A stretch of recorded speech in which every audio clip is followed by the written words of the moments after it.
نماز میں آپ کیا پڑھتے ہیں؟ برادران اسلام، پچھلے خطبہ میں آپ کو بتا چکا ہوں کہ نماز کس طرح انسان کو اللہ کی عبادت یعنی بندگی اور اطاعت کے لیے تیار کرتی ہے۔ اس سلسلے میں جو کچھ میں نے کہا تھا، اس سے آپ نے اندازہ کر لیا ہوگا کہ جو شخص نماز کو محض فرض اور حکم الہی جان کر باقاعدگی کے ساتھ ادا کرتا رہے، وہ اگر نماز کی دعاؤں کا مطلب نہ سمجھتا ہو، تب بھی اس کے اندر خدا کا خوف اور اس کی حاضر و ناظر ہونے کا یقین اور اس کی عدالت میں ایک روز حاضر ہونے کا اعتقاد ہر وقت تازہ ہوتا رہتا ہے۔ اس کے دل میں یہ عقیدہ ہمیشہ زندہ رہتا ہے کہ وہ خدا کے سوا کسی کا بندہ نہیں اور خدا ہی اس کا اصل بادشاہ اور حاکم ہے۔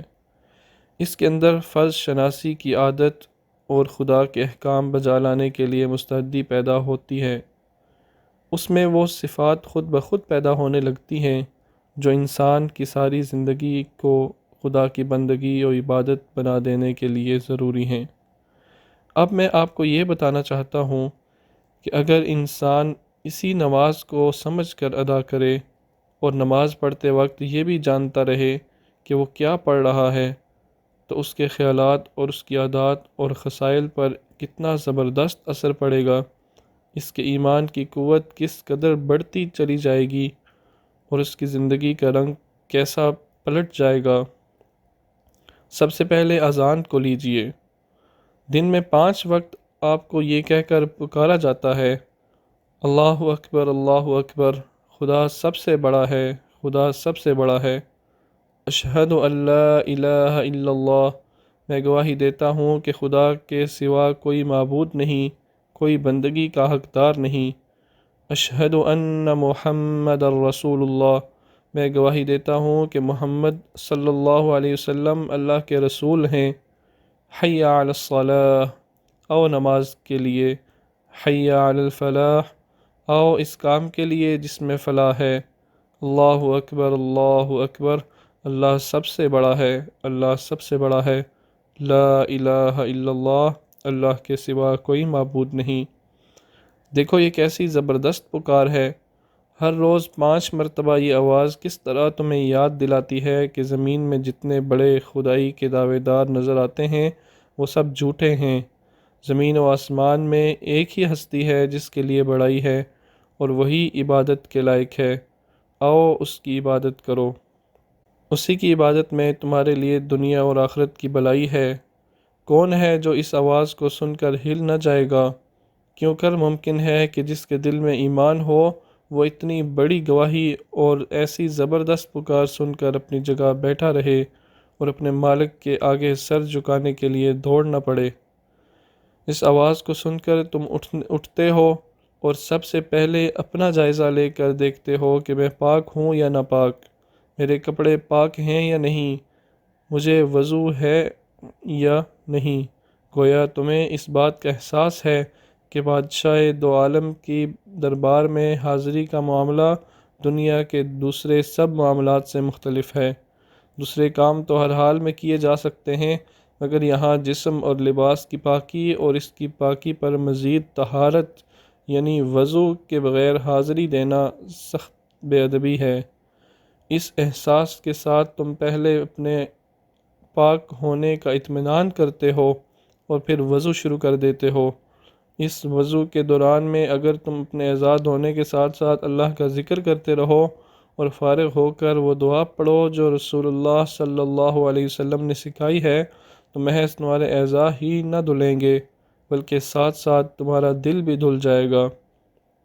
اس دعا کے الفاظ یہ ہیں: اشہد ان لا الہ الا اللہ وحدہ لا شریک لہ واشہد ان محمدا عبدہ ورسولہ اللہم اجعلنی من التوابین واجعلنی من المتطہرین۔ میں شہادت دیتا ہوں کہ اکیلے ایک لا شریک خدا کے سوا کوئی معبود نہیں ہے، اور میں شہادت دیتا ہوں کہ محمد اللہ کے بندے اور رسول ہیں۔ خدایا مجھے توبہ کرنے والوں میں شامل کر اور مجھے پاکیزگی اختیار کرنے والا بنا۔ اس کے بعد تم نماز کے لیے کھڑے ہوتے ہو، منہ قبلہ کے سامنے ہے۔ پاک صاف ہو کر بادشاہ عالم کے دربار میں حاضر ہو، سب سے پہلے تمہاری زبان سے یہ الفاظ نکلتے ہیں، اللہ اکبر، اللہ سب سے بڑا ہے۔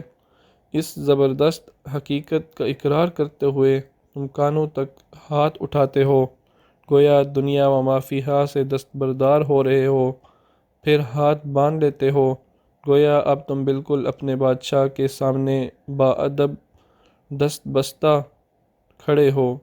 اس کے بعد تم کیا عرض و معروض کرتے ہو؟ سبحانک اللہم و بحمدک وتبارک اسمک وتعالی جدک ولا الہ غیرک۔ تیری پاکی بیان کرتا ہوں اے اللہ، اور وہ بھی تیری تعریف کے ساتھ۔ بڑی برکت والا ہے تیرا نام، سب سے بلند و بالا ہے تیری بزرگی، اور کوئی معبود نہیں تیرے سوا۔ اعوذ باللہ من الشیطان الرجیم، خدا کی پناہ مانگتا ہوں میں شیطان مردود کی در اندازی اور شرارت سے۔ بسم اللہ الرحمن الرحیم، شروع کرتا ہوں اللہ کے نام سے جو نہایت مہربان اور رحم والا ہے۔ الحمد للہ رب العالمین، تعریف خدا کے لیے ہے جو سارے جہان والوں کا پروردگار ہے۔ الرحمن الرحیم، نہایت رحم والا، بڑا مہربان۔ مالک یوم الدین، روز آخرت کا مالک ہے، جس میں اعمال کا فیصلہ کیا جائے گا اور ہر ایک کو اس کے لیے پھل ملے گا۔ ایاک نعبد و ایاک نستعین، مالک ہم تیری ہی عبادت کرتے ہیں اور تجھ ہی سے مدد مانگتے ہیں۔ اہدنا الصراط المستقیم، ہم کو سیدھا راستہ دکھا۔ صراط الذین انعمت علیہم، ایسے لوگوں کا راستہ جن پر تو نے فضل کیا اور انعام کیا۔ غیر المغضوب علیہم ولا الضالین، جن پر تیرا غضب نازل نہیں ہوا اور جو بھٹکے ہوئے لوگ نہیں ہیں۔ آمین۔ خدایا ایسا ہی ہو، مالک ہماری اس دعا کو قبول فرما۔ اس کے بعد تم قرآن کی چند آیتیں پڑھتے ہو، جن میں سے ہر ایک میں امرت بھرا ہوا ہے، نصیحت ہے، عبرت ہے، سبق ہے، اور اسی راہ راست کی ہدایت ہے جس کے لیے سورہ فاتحہ میں تم دعا کر چکے ہو۔ مثلا والعصر ان الانسان لفی خسر، زمانے کی قسم انسان ٹوٹے میں ہے، الا الذین آمنوا وعملوا الصالحات، مگر ٹوٹے سے بچے ہوئے صرف وہی لوگ ہیں جو ایمان لائے اور جنہوں نے نیک عمل کیے۔ وتواصوا بالحق وتواصوا بالصبر، اور جنہوں نے ایک دوسرے کو حق پر چلنے کی ہدایت کی اور حق پر ثابت قدم رہنے کی تلقین کرتے رہے۔ اس سے یہ سبق ملتا ہے کہ تباہی اور نامرادی سے انسان بس اسی طرح بچ سکتا ہے کہ ایمان لائے اور نیک عمل کرے، اور صرف اتنا ہی کافی نہیں بلکہ ایمانداروں کی ایک جماعت ایسی ہونی چاہیے جو دین پر قائم ہونے اور قائم رہنے میں ایک دوسرے کی مدد کرتی رہے۔ مثلا سورہ ماعون، ارأیت الذی یکذب بالدین، تو نے دیکھا کہ جو شخص روز جزا کو نہیں مانتا وہ کیسا آدمی ہے۔ فذلک الذی یدع الیتیم، ایسا ہی آدمی یتیم کو دھتکارتا ہے۔ ولا یحض علی طعام المسکین، اور مسکین کو آپ کھانا کھلانا تو درکنار دوسروں سے بھی یہ کہنا پسند نہیں کرتا کہ غریب کو کھانا کھلا دو۔ فویل للمصلین الذین هم عن صلاتهم ساہون الذین هم یراؤون ویمنعون الماعون، تباہی ہے ایسے نمازیوں کے لیے جو روز آخرت پر یقین نہیں رکھتے، اس لیے نماز سے غفلت کرتے ہیں، اور پڑھتے بھی ہیں تو محض دکھاوے کے لیے، اور ان کے دل ایسے چھوٹے ہیں کہ ذرا ذرا سی چیزیں حاجت مندوں کو دیتے ہوئے بھی ان کا دل دکھتا ہے۔ اس سے یہ سبق ملتا ہے کہ آخرت کا یقین اسلام کی جان ہے، اس کے بغیر آدمی کبھی اس راستے پر نہیں چل سکتا جو خدا کا سیدھا راستہ ہے۔ یا مثلا سورہ ہمزہ، ویل لکل ہمزۃ لمزہ، افسوس ہے اس شخص کے حال پر جو لوگوں کی عیب چینی کرتا ہے اور لوگوں پر آوازیں کستا ہے۔ الذی جمع مالا وعددہ، روپیہ جمع کرتا اور گن گن کر رکھتا ہے۔ یحسب ان مالہ اخلدہ، اپنے دل میں سمجھتا ہے کہ اس کا مال ہمیشہ رہے گا۔ کلا لینبذن فی الحطمہ، ہرگز نہیں، وہ ایک دن ضرور مرے گا اور حطمہ میں ڈالا جائے گا۔ وما ادراک ما الحطمہ، اور تمہیں معلوم ہے کہ حطمہ کیا چیز ہے؟ نار اللہ الموقدہ التي تطلع علی الافئدہ، اللہ کی بھڑکتی ہوئی آگ جس کی لپیٹیں دلوں پر چھا جاتی ہیں۔ انہا علیہم مؤصدہ، وہ اونچے اونچے ستونوں جیسے شعلوں کی صورت میں، فی عمد ممددہ، وہ اونچے اونچے ستونوں جیسے شعلوں کی صورت میں ان کو گھیر لے گی۔ غرض تم قرآن پاک کی جتنی صورتیں یا آیتیں نماز میں پڑھتے ہو وہ کوئی نہ کوئی اعلیٰ درجے کی نصیحت یا ہدایت تم کو دیتی ہیں اور تمہیں بتاتی ہیں کہ خدا کے احکام کیا ہیں جن کے مطابق تمہیں دنیا میں عمل کرنا چاہیے۔ ان ہدایتوں کو پڑھنے کے بعد تم اللہ اکبر کہتے ہوئے رکوع کرتے ہو، گھٹنوں پر ہاتھ رکھ کر اپنے مالک کے آگے جھکتے ہو اور بار بار کہتے ہو سبحان ربی العظیم، پاک ہے میرا پروردگار جو بڑا بزرگ ہے۔ پھر سیدھے کھڑے ہو جاتے ہو اور کہتے ہو سمیع اللہ لمن حمیدہ، اللہ نے سن لی اس کی بات جس نے اس کی تعریف کی۔ پھر اللہ اکبر کہتے ہوئے سجدے میں گر جاتے ہو اور بار بار کہتے ہو سبحان ربی الاعلی، پاک ہے میرا پروردگار جو سب سے بالا و برتر ہے۔ پھر اللہ اکبر کہتے ہوئے سر اٹھاتے ہو اور نہایت ادب سے بیٹھ کر یہ پڑھتے ہو التحیات للہ والصلوات والطیبات، السلام علیک ایہا النبی ورحمۃ اللہ وبرکاتہ، السلام علینا وعلی عباد اللہ الصالحین، اشہد ان لا الہ الا اللہ واشہد ان محمدا عبدہ ورسولہ۔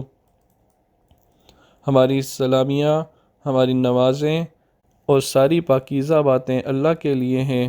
سلام آپ پر اے نبی، اور اللہ کی رحمتیں اور برکتیں۔ سلامتی ہو ہم پر اور اللہ کے سب نیک بندوں پر۔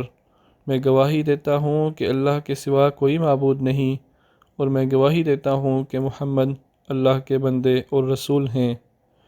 یہ شہادت دیتے وقت تم شہادت کی انگلی اٹھاتے ہو، کیونکہ یہ نماز میں تمہارے عقیدے کا اعلان ہے، اور اس کو زبان سے ادا کرتے وقت خاص طور پر توجہ اور زور دینے کی ضرورت ہے۔ اس کے بعد تم درود پڑھتے ہو اللہم صلی علی سیدنا و مولانا محمد وعلی آل محمد کما صلیت علی ابراہیم وعلی آل ابراہیم انک حمید مجید، اللہم بارک علی سیدنا و مولانا محمد وعلی آل محمد کما بارکت علی ابراہیم وعلی آل ابراہیم انک حمید مجید۔ خدایا رحمت فرما ہمارے سردار اور ہمارے مولا محمد اور ان کی آل پر، جس طرح تو نے رحمت فرمائی ابراہیم اور آل ابراہیم پر، یقیناً تو بہترین صفات والا اور بزرگ ہے۔ اور خدایا برکت نازل فرما ہمارے سردار اور مولا محمد اور ان کی آل پر، جس طرح تو نے برکت نازل فرمائی ابراہیم اور آل ابراہیم پر، یقیناً تو بہترین صفات والا اور بزرگ ہے۔ یہ درود پڑھنے کے بعد تم اللہ سے دعا کرتے ہو اللہم انی اعوذ بک من عذاب جہنم واعوذ بک من عذاب القبر واعوذ بک من فتنة المسیح الدجال واعوذ بک من فتنة المحیا والممات واعوذ بک من المآثم والمغرم۔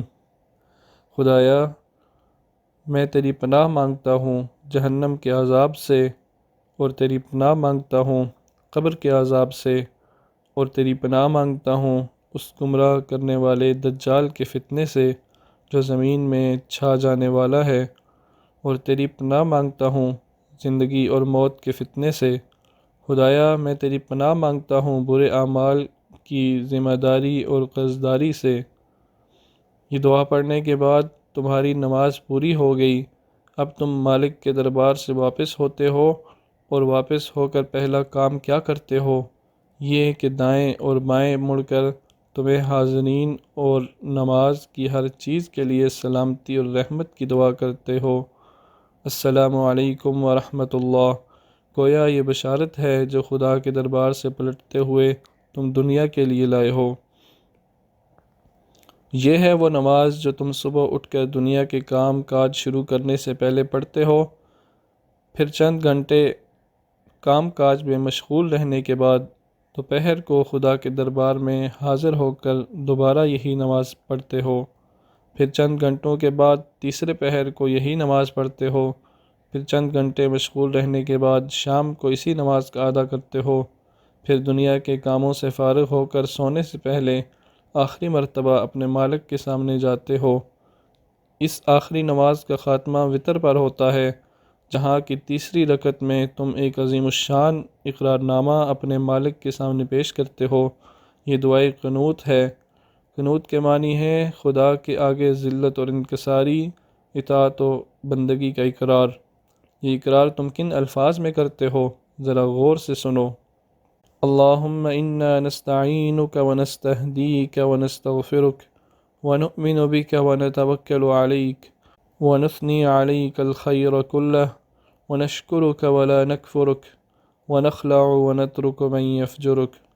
اللہم ایاک نعبد ولک نصلی ونسجد وإلیک نسعى ونخفض ونرجو رحمتک ونخشى عذابک ان عذابک بالکفار ملحق۔ خدایا ہم تجھ سے مدد مانگتے ہیں، تجھ سے ہدایت طلب کرتے ہیں، تجھ سے گناہوں کی معافی چاہتے ہیں، تجھ پر ایمان لاتے ہیں، تیری ہی اوپر بھروسہ رکھتے ہیں، اور ساری تعریف تیرے ہی لیے خاص کرتے ہیں۔ ہم تیرا شکر ادا کرتے ہیں، ناشکری نہیں کرتے۔ ہم ہر اس شخص کو چھوڑ دیں گے اور اس سے تعلق کاٹ دیں گے جو تیرا نافرمان ہو۔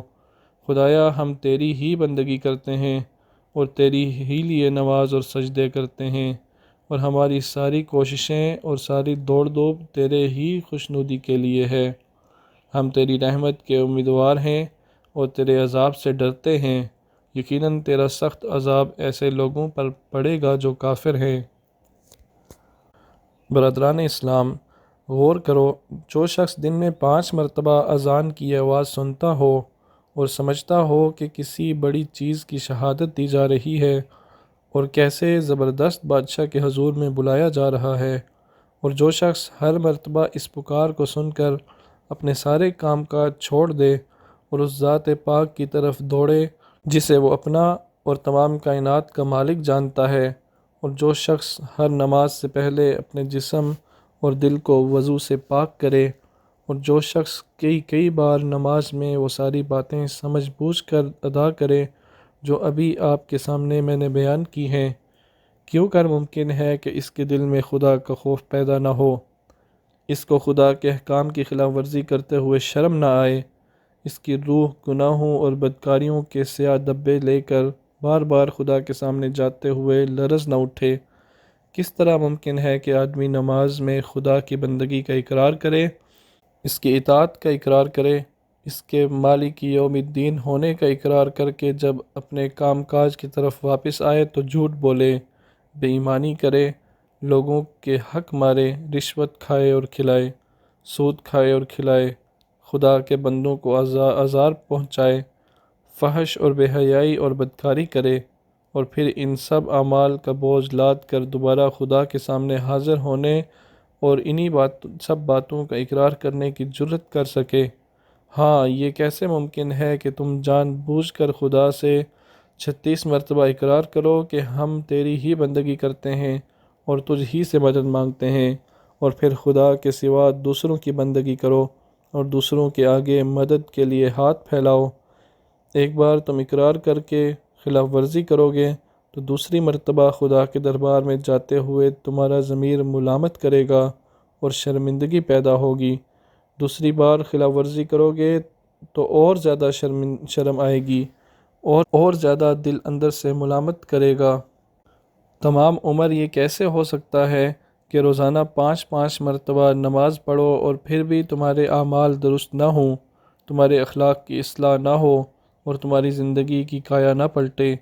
اسی بنا پر اللہ تعالیٰ نے نماز کی یہ خاصیت بیان فرمائی ہے کہ ان الصلاۃ تنہی عن الفحشاء والمنکر، یقیناً نماز انسان کو بے حیائی اور بدکاری سے روکتی ہے۔ لیکن اگر کوئی ایسا ہے کہ اتنی زبردست اصلاح کرنے والی چیز سے بھی اس کی اصلاح نہیں ہوتی، تو یہ اس کی طینت کی خرابی ہے، نماز کی خرابی نہیں، پانی اور صابن کا قصور نہیں، اس کی وجہ کوئلے کی اپنی سیاہی ہے۔ بھائیو، آپ کی نمازوں میں ایک بہت بڑی کمی ہے، اور وہ یہ ہے کہ آپ نماز میں جو کچھ پڑھتے ہیں اس کو سمجھتے نہیں۔ اگر آپ تھوڑا سا وقت صرف کریں تو ان ساری دعاؤں کا مطلب اردو میں یا اپنی مادری زبان میں یاد کر سکتے ہیں۔ اس سے یہ فائدہ ہوگا کہ جو کچھ آپ پڑھیں گے اسے سمجھتے بھی جائیں گے۔